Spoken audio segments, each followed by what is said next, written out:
Hello students, again welcome to chemistry concept with hydrogen chapter और hydrogen chapter में water वाले topic को continue करते हुए अब फिर से आगे बढ़ना है। कौन से टॉपिक को लेके? तो भाई पानी को लेके। आपको अभी फील आ रहा होगा ना कि ये पानी क्यों इतना परेशान कर रहा है हमें। भाई पानी को पढ़ने के लिए इतने सारे टॉपिक, तो यस वाटर वाला टॉपिक कवर करते हैं आगे। Hard water and soft water आज का topic, hard water and soft water.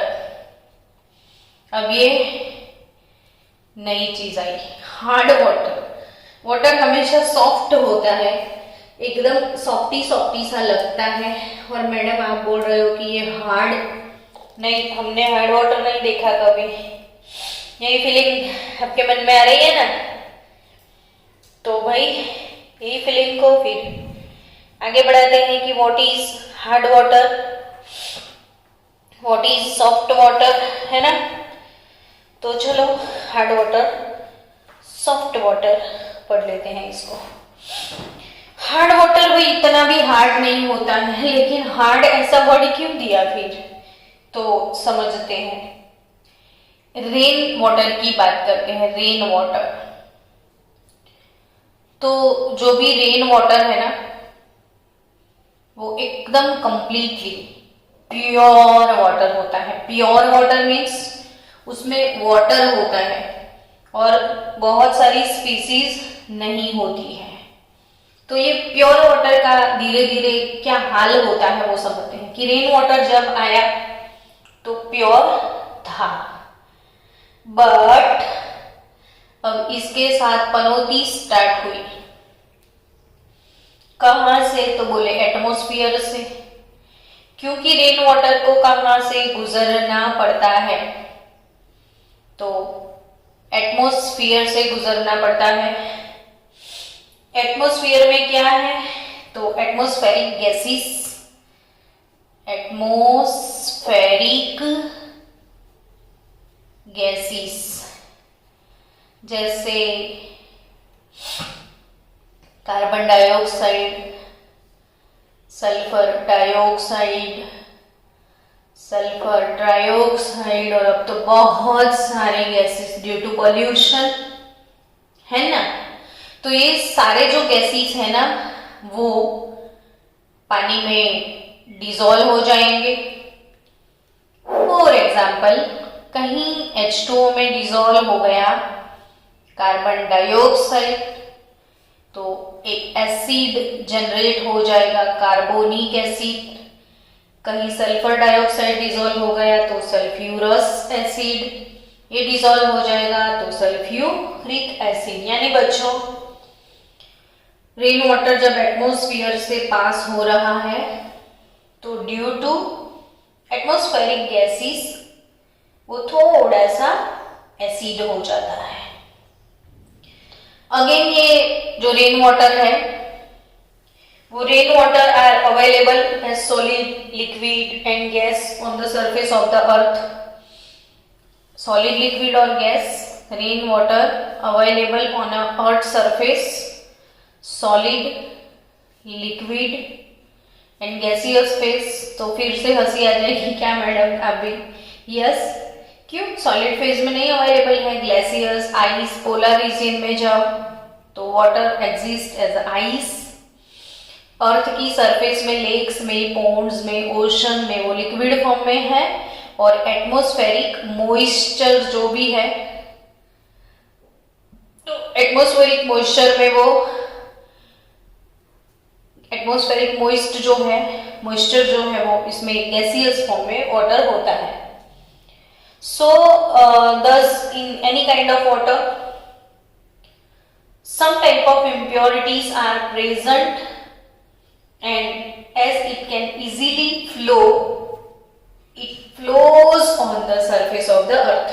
अभी रेन वाटर जो एटमॉस्फेयर से पास होके आया, जिसमें एटमॉस्फेरिक गैसेस मिक्स हो गए, थोड़ा बहुत एसिडिक हो गया है ना। अब ये वाटर कहाँ जाएगा? तो अर्थ की सरफेस पे एज अ लिक्विड फॉर्म में वो अर्थ की सरफेस के अंदर भी एब्जॉर्ब होगा, और एब्जॉर्ब होके वैसे पूरी सरफेस पे वो फ्लो तो होता ही है। अब अर्थ की सरफेस पे जब फ्लो होता है तो अर्थ सरफेस पे जितनी भी इम्प्योरिटीज होती है वो सारी पानी में मिक्स होते चली जाती है। दूसरी साइड अब देखो तो while flowing it passes through minerals. जब वो अर्थ सरफेस के अंदर घुस के जब ग्राउंड वाटर में मिक्स होने के लिए जाता है, आपको पता है ना कि सरफेस के नीचे जो वाटर स्टोर्ड है उसे हम ग्राउंड वाटर बोलते हैं, और ग्राउंड वाटर जो कि रेन वाटर सरफेस में एब्जॉर्ब होके ट्रैवलिंग होके ग्राउंड में जाता है। तो जब वो ट्रैवल करता है ना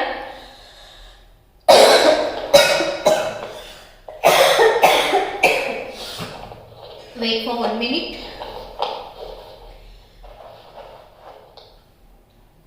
जब वो ट्रैवलिंग करके जो अर्थ क्रस्ट के अंदर से पास होता है तब उसके अंदर बहुत सारी मिनरल्स मिक्स हो जाती है। एटमॉस्फेयर से पास हुआ तो गैसेस मिक्स हो गए, वो एसिडिक बन गया, और वही लिक्विड वाटर जो है H2O वो अर्थ के सरफेस से ग्राउंड तक सफर करता है, और जब वो ground water as a ground water जब वो स्टोर होता है तो उसमें बहुत सारी जो मिनरल्स है वो मिक्स हो जाती है। कौन कौन सी मिनरल? तो मैग्नेसाइट, फिर dolomite,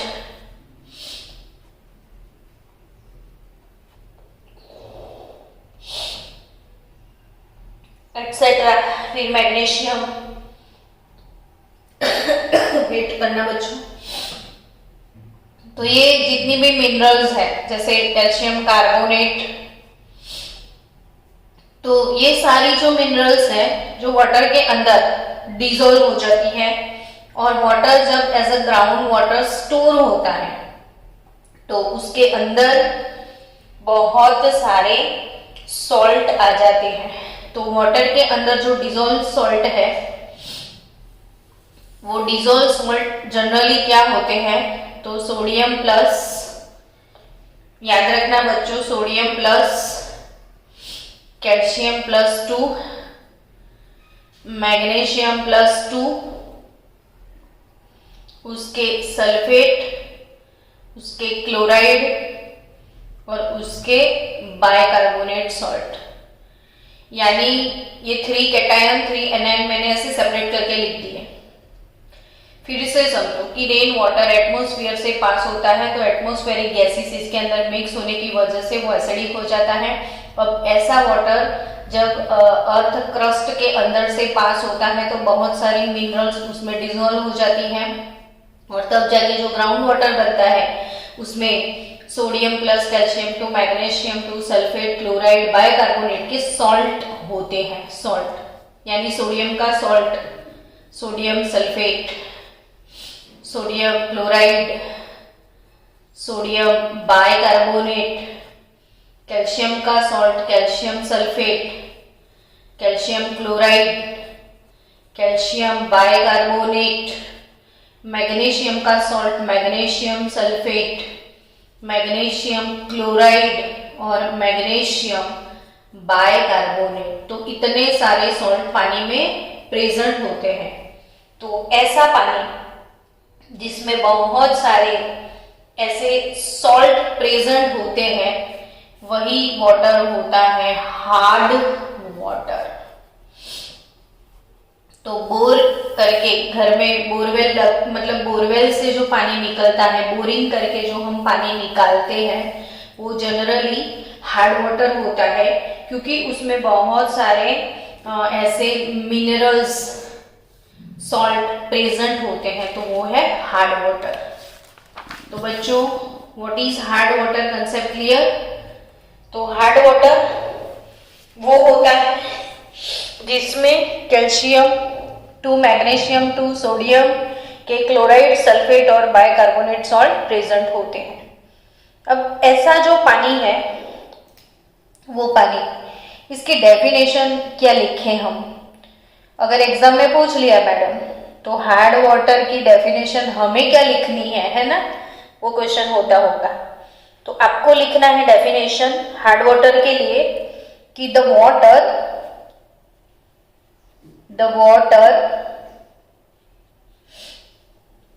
which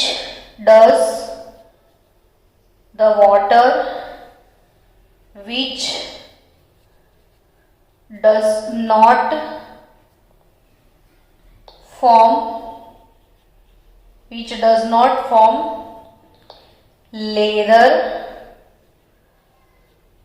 easily with soap। तो सॉप के साथ जिसका लेदर फॉर्म नहीं होता है, and waste soap is called hard water. अब फिर से कंफ्यूजन ही कंफ्यूजन। अब तो जब जब कुछ बोलते हो कंफ्यूजन बढ़ा देते हो कि ये क्या बोल दिया आपने कि जो सॉप के साथ लेदर प्रोड्यूस नहीं करता है, सॉप को प्रेसिपिटेट कर देता है, सॉप वेस्ट करता है, वो है हार्ड वाटर। अब ऐसा क्यों होता है वो समझते हैं। तो 10th में आप पढ़ के आए हो सॉप का फॉर्मूला, और फिर से पढ़ लो, बाय हार्ट कर लो, शोर मचाना बच्चों कि भाई C17H35 COONA, sodium salt of fatty acid. ये साबु का फॉर्मूला है। साबु में नेगेटिव आयन कौन सा? तो C17H35 COO माइनस और Na+, ये इसका नेगेटिव आयन है। अब सॉप के साथ पानी क्या खराबी करता है? क्यों सॉप को पानी से दुश्मनावट है? तो वो पानी जिसमें Ca2 Mg2 के सॉल्ट होते हैं, वो है हार्ड वाटर। और Ca2 Mg2 के लिए हम का कॉमन जनरल M2 लिखते हैं, का तो Mg या तो Ca। अब होता क्या है? तो साबु जिसके जो नेगेटिव आयन है ना, इनको सोडियम पसंद नहीं है। वो सोडियम को छोड़ के ना पानी के मैग्नीशियम और कैल्शियम से दोस्ती करते हैं। तो वो दोस्ती कैसी हो जाती है देखो, C17H35 C+, जो कि ये नेगेटिव आयन है साबु की, और ये सॉप के नेगेटिव आयन जो है उनकी फ्रेंडशिप होने लगती है पानी के कैल्शियम और मैग्नीशियम के साथ। तो ये जो सॉप, नया सॉप बन गया, अल्कली वाला सॉप नहीं, ये कैल्शियम मैग्नीशियम वाला सॉप जो बन गया, वो है वाटर इनसोल्यूबल। ये है वाटर सोल्यूबल। तो ये जो इनसॉल्युबल सॉल्ट है पानी में, तो वो पानी से दोस्ती नहीं करेगा, ऐसे प्रेसिपिटेट होता रहेगा। और इसका जो काम था कि जो डर्ट रिमूव करना है, वो उसको जाना था डर्ट के साथ, मैल के साथ, गंदगी के साथ ये जाता है पानी के वो सॉल्ट के साथ, तभी इनसॉल्युबल हो जाता है। तो हमारा जो पर्पस था साबु यूज करने का, वो पर्पस फुलफिल नहीं होता है और ये इनसॉल्युबल मास जनरेट हो जाता है। और ये इनसॉल्युबल मास जनरेट होके कपड़े पे चिपक जाता है, बालों, अगर इससे सिर धोती हो तो बालों में चिपक जाता है। और तभी ये पानी को वेस्ट करता है, साबु को वेस्ट करता है, पूरा पर्पस फुलफिल नहीं होता है। तो ये है हार्ड वाटर का कमाल। तो the water which does not form lather, water which does not form lather easily with soap and waste soap is called hard water. So बच्चा लोग, thus instead of removing dirt or cleansing reaction, majority of soap's amounts is changed to calcium and magnesium salt. So if hard water is used in boilers, next बात करें, सारी industry में maximum industry boiler use करती है। तो boilers में जो water use करते हैं, बॉयलर्स में वाटर को बॉईल करना होता है, और अगर वो बॉईल करते हैं वो वाटर हार्ड वाटर है, तो आपने अपने घर में भी देखा होगा कभी पहले, आजकल तो सबके घर में सोलर होते हैं तो पता नहीं चलता, लेकिन जब हम छोटे थे ना तो एक पतीले में ऐसे नहाने के लिए पानी गर्म करते थे। तो वो जो वेसल था जिसमें रोज सभी लोग फैमिली के मेंबर पानी गर्म करके नहाते हैं, वो उसकी नीचे वाली सरफेस आप देखोगे ना तो पूरे सारे बहुत सारे इधर सॉल्ट डिपॉजिट हो चुके होते हैं।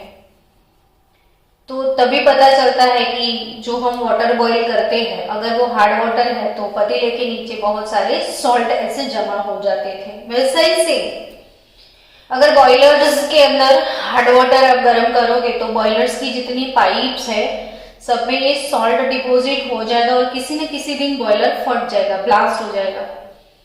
तो वही चीज है कि if hard water is used in boilers, salt deposit and hence there are problem of bursting of boilers. Therefore the water used in boiler must be soft. अब फिर से सॉफ्ट पे जंप मार गए मैडम आप।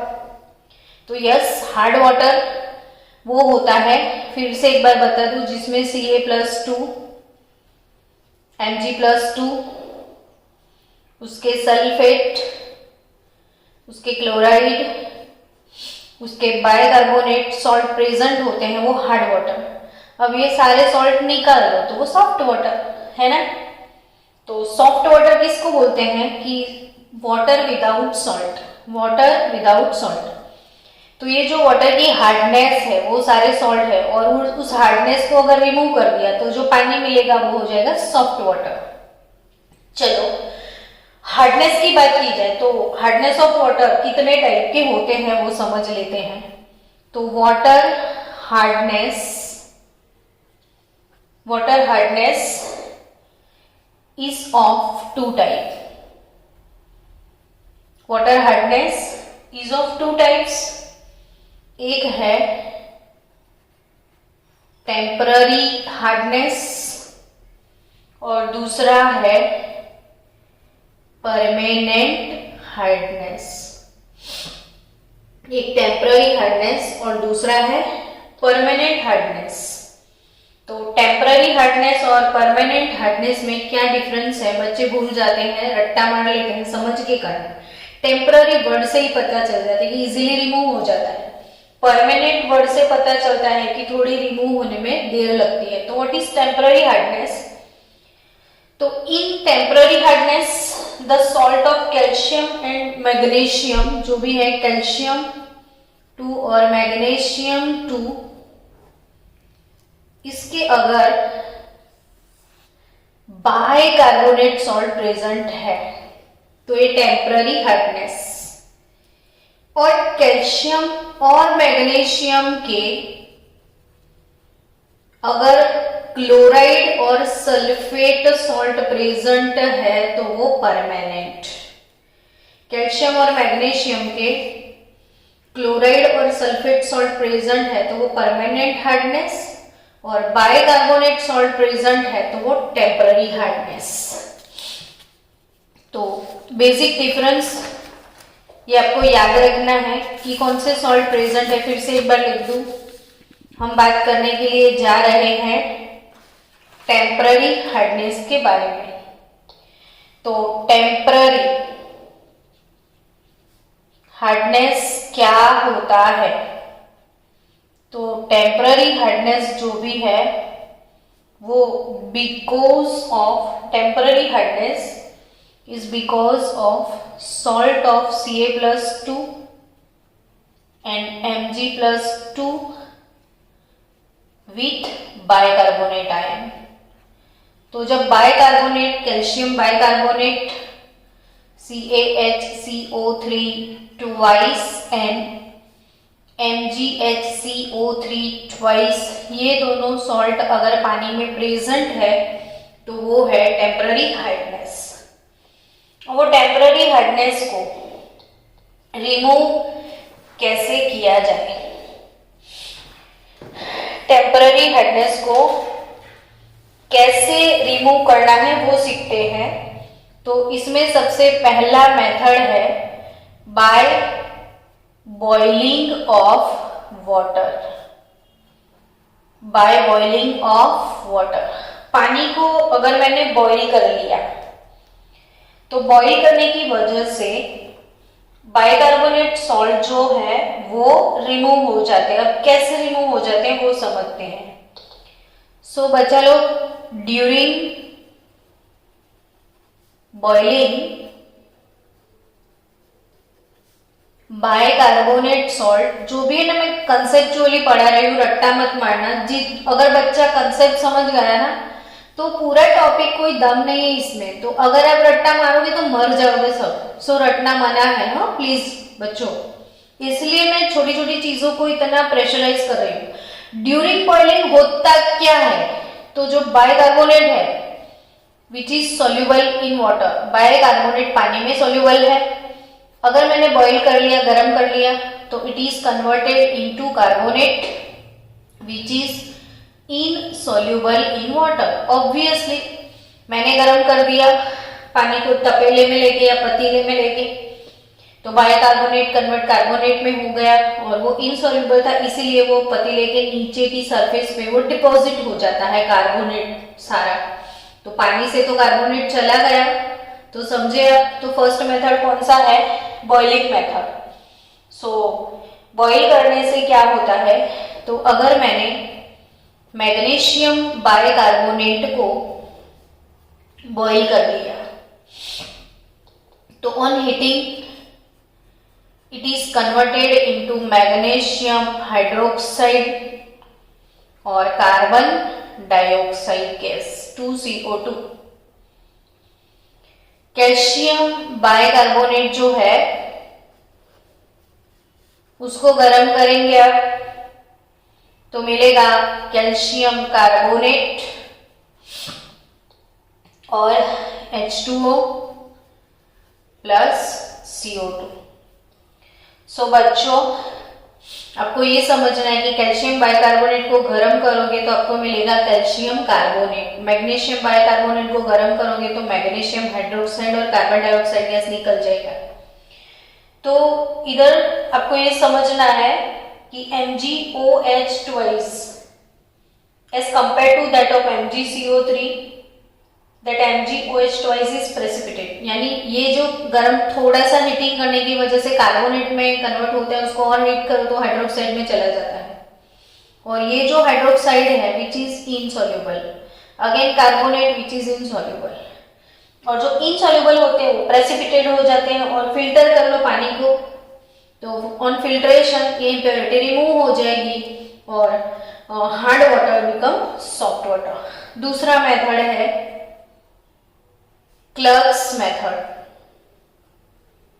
क्लर्क्स मेथड, दूसरा method कौन सा है बच्चों?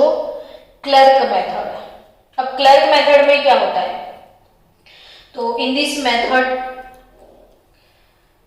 Amount of lime is added to hard water, यानी CaCO3 जिसे हम लाइम बोलते हैं, लाइम वाटर। लाइम ये लाइम स्टोन है, लाइम स्टोन को आप गर्म करोगे तो लाइम मिलेगा और वही लाइम को आप पानी में डालोगे तो लाइम वाटर CaOH ट्वाइस मिलेगा, जिसे हम बोलते हैं चूने का पानी यानी लाइम वाटर।